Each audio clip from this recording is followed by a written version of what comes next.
Paldies, kā jau tautā saka, nekad nav bijušo dažādās sfērās, bet šajā konkrētā gadījumā šis pasākums jau nav par naudu. Vai precīzāk sakot, tas nav tikai par naudu. Tas ir par kaut ko vairāk, un tieši dēļ šī par kaut ko vairāk es piekrītu Baško kungu uzaicinājumam šeit būt. Jo tas ir jautājums par brīvību, tas ir jautājums par privātumu, tas ir jautājums par mūsu tiesībām. Un, ja es atceros to laiku, kad es vēl biju jauns students, tad es 80. gadu otrajā pusē gāju demonstrācijās pret padomju varu divu iemeslu dēļ.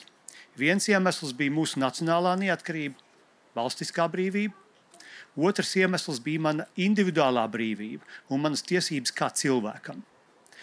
Mūsdienu apstākļos, un es jums nesaukšu akadēmiskās atsauces, bet es pēc tam viņus varu iedot, mēs redzam, ka šeit Latvija nav izņēmums un ļoti daudzās valstīs, tā skaitā demokrātiskās valstīs, šīs individuālās brīvības tiek arvien vairāk ierobežotas un apcirptas. Kāpēc tas tā notiek? No vienas puses ir it kā daudz izaicinājumu, ar kuriem valdības netiek galā, bet no otras puses ir parādījušās jaunas iespējas. Un šīs jaunās iespējas ir modernās tehnoloģijas. Un šeit varbūt es vienu grēcīgu frāzi, iespējams, ka tā nebūs pēdējā grēcīgā frāze šeit, pateikšu, mums nevajag uzskatīt, ka valsts un ka valdība vienmēr ir mūsu mīļākais un labākais draugs. Jo vēsturiski skatoties, tūkstošiem gadu valsts vadītāji ir bijuši tie, kas, protams, ir devuši daudz ko labu saviem iedzīvotājiem, bet tajā pašā laikā ir ierobežojuši viņas tiesības, darījuši daudzas lietas, par ko cilvēki nav bijuši priecīgi. Tāpēc jau attīstoties modernai politikas filozofijai, modernai pārvaldes sistēmai, arvien parādījās nepieciešamība un prasība ierobežot valsts varu cilvēku interesēs. Tā radās demokrātija un individu interesēs. Tā radās tā saucamā liberālā demokrātija. Un šeit, es tagad necitēšu tur John Stuart Millu no 1859. gada vai kādu citu, bet mūsdienu apstākļos mēs redzam, kādi riski parādās pat demokrātiskās valstīs. Mēs it kā, un viss tas notiek tikai mūsu labā. Tas viss, ko valdības dara, ko ierēdniecība dara, ir tikai jūsu visu labā, jūsu drošībai, jūsu pārliecībai un visam pārējiem. Ne jau kaut kas, lai jūs kontrolētu. Bet vienlaikus mēs redzam, ka Eiropas Savienībā parādās likumdošana par elektroniskās saziņas, teiksim, informācijas kontrolēšanu. Ko jūs plānojat rakstīt WhatsAppā vai kaut kur citur? Protams, tas ir paredzēts tikai tāpēc, lai izskaustu noziedzību. Tāpatās no vienas puses mēs visi zinām par šiem te negatīvajiem efektiem, ko rada sociālo un sociālo atkarība. Tā tiešām ir problēma, bet mēs redzam tagad Austrālijā notiek likumdošana par to, ka bērniem tiks liekta piekļuve sociālajiem tīkliem. Pretrunīgs jautājums, bet kā viņi identificēs, kurš ir bērns un kurš ir pieaugušais? Kā viņi kontrolēs to? Tas nozīmē, ka katram no iedzīvotājiem jau būs jāveic kaut kāda identifikācija. Un tad katram spēs izsekot.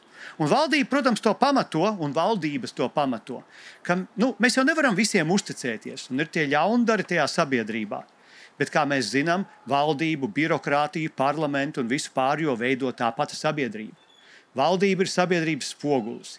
Ja jau sabiedrībā ir ļaundari, tad kāpēc, lai viņi nebūtu valdībā?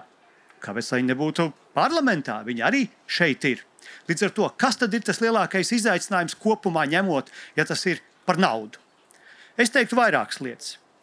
Pirmkārt, man ir tiesības rīkoties ar savu naudu, kā es to vēlos. Un man nav nevienam par to jāatskaitās. Otrakārt, es neuzskatu, ka kādam bankā, piemēram, ir tiesības man prasīt, ko es darīšu ar naudu, ja es viņu gribu izņemt no sava konta. Kāpēc man tas ir jāpaskaidro, kā tagad man to prasa? Treškārt, protams, ka šeit nav digitālās pēdas.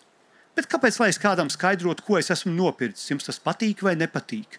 Man ir savs privātums. Tas ir tas, par ko jau 19. gadsimta vidū lielie filozofi iestājās. Tāpatās arī šī te finanšu disciplīna var būt maza lieta. Bet tad, kad es redzu mājās, cik man ir naudas, vai tas ir šitik vai tikai viena banknote, es sev varu vairāk ievērot, jo kartiņas jau es neredzu, cik es vienkārši viņu tērēju. Protams, ka tā ir pirmām kārtām personīgā autonomija. Jums nav jābāž deguns manā privātajā dzīvē. Un tas ir viens no pamatprincipiem. Un tas, ko mēs redzam no mūsdienu, teiksim, politikas analītiķiem un cilvēkiem, kas par šo rūpējās, un es tam pilnībā piekrītu un esmu par to runājis jau vairākus gadus pēc kārtas. Mēs dzīvojam moderno jauno tehnoloģiju laikmetā, kur ir vairāk lielie izaicinājumi. Viens no tiem ir mākslīgais intelekts. Zinātnieki cīnās un savos prātos un mēģina saprast, vai tas mākslīgais intelekts būs tas, kas dominēs pār mūsu prātu, vai mēs tomēr viņu spēsim kontrolēt. Bet otra lieta ir tā, ka attīstoties šīm tehnoloģijām, valstī un kontrolas mehānismiem parādās tādas iespējas, kādas nekad cilvēces vēsturē nav bijušas vairāk. Un šeit, kā piemēram, nosaukšu vienu uzvārdu, varbūt tikai tas ir mūsdienu politikas pētnieks Džemijs Saskins, kurš saka, varbūt tādu, dažam tā liks varbūt nodarbēt, ja viņš saka, mums ir tiesības uz zinām pārkāpumu. Nav jums jāzina, kad es pārēju pie sarkanās gaismas pār ielai. Un kā Zvejselnieka kungs teica, katrs kaut ko ir pārkāpis. Bet modernās digitālās tehnoloģijas ļaus maksimāli kontrolēt pat šāda veida pārkāpumus. Protams, tikai jūsu labā, jo taču nevajag iet pie sarkanās gaismas pareizi. Un ja jau jūs to naudiņu esat izņēmis, kas tad vai tā tiešām grūti ir paskaidrot? Bet kāpēc man tas būtu jādara? Man ir tiesības nepaskaidrot un pasūtīt jūs 3 mājas tālāk, jo es rīkojos ar savu naudu, par ko es esmu nodokļus samaksājis.